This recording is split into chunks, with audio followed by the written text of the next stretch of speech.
ISIS के 5 संदिग्ध आतंकी गिरफ्तार किए गए हैं। दिल्ली पुलिस की स्पेशल सेल ने यह कार्रवाई की है। तो दिल्ली से आईएसआईएस के 2 आतंकी गिरफ्तार किए गए और आतंकवादियों से हथियार और आईटी बनाने का सामान बरामद हुआ। दिल्ली, मुंबई और झारखंड में छापेमारी के बाद ये गिरफ्तारी हुई है। एक साथ कई राज्यों में ये छापेमारी चल रही थी। आतंकी नेटवर्क का बड़ा खुलासा हुआ है। दिल्ली पुलिस ने इन्हें किया अरेस्ट। दिल्ली से ही ये गिरफ्तार किए गए। और नेपाल में तख्ता पलट का फायदा उठाकर जेल से कई कैदी फरार हो गए हैं, जिनमें से कई भारत में घुसने की कोशिश कर रहे हैं, जिसको देखते हुए बॉर्डर पर चौकसी बढ़ा दी गई है। नेपाल में जेल ब्रेक के बाद कई कैदी भारत में घुसने की कोशिश में पकड़े जा चुके हैं। अब तक बॉर्डर पर 25 फरार कैदियों को पकड़ा जा चुका है। उनकी कैदियों की गिरफ्तारी के बाद इंडो नेपाल बॉर्डर पर एसएसबी पूरी तरह अलर्ट है। बॉर्डर के चप्पे चप्पे पर सुरक्षा कवच को और मजबूत कर दिया गया है, ताकि नेपाल से किसी भी कैदी की भारत में घुसने की कोशिश कामयाब न हो सके। पीलीभीत और सीतामढ़ी के सीमावर्ती इलाके में एसएसबी ने चौकसी बढ़ा दी है। जवान लगातार गश्त कर नेपाल से सटे इलाकों में नजर रख रहे हैं। और आइए अब आपको दिखाते हैं दिल्ली की टॉप 5 खबरें।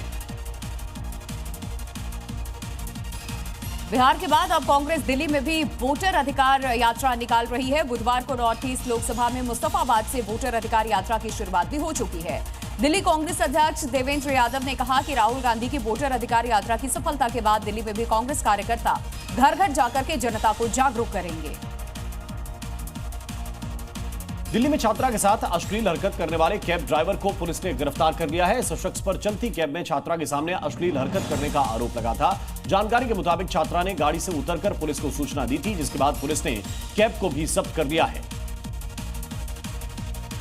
दिल्ली में हालांकि यमुना का जलस्तर पहले से काफी नीचे चला गया, लेकिन इसके चलते बाढ़ का खतरा फिलहाल टल भी गया। दूसरी तरफ कुछ इलाकों में जलभराव का साइड इफेक्ट भी देखने को मिल रहा है। दरअसल बाढ़ का पानी निकलने के बाद यहां मोनेस्ट्री और यमुना बाजार इलाके में करीब 2 फीट तक कीचड़ जमा होने से लोगों की मुश्किलों का सामना लोगों को और करना पड़ रहा है। उनकी मुश्किलें और बढ़ चुकी हैं। दिल्ली के प्रेमनगर से हैरान करने वाली खबर सामने आई है, जहां पड़ोसी के झगड़े में बीच बचाव करने गए शख्स की ईंट मारकर हत्या कर दी गई। पुलिस ने मामले में केस दर्ज करके 6 लोगों को गिरफ्तार किया है। जानकारी के मुताबिक रुपयों के लेन देन को लेकर 2 पड़ोसियों में विवाद हुआ था। शख्स की गैर इरादतन हत्या के आरोप में 3 लोग गिरफ्तार किए गए।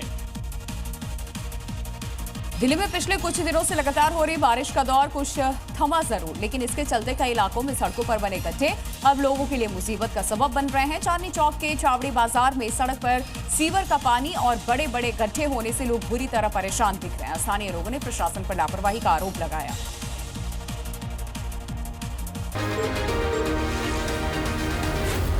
Zee News.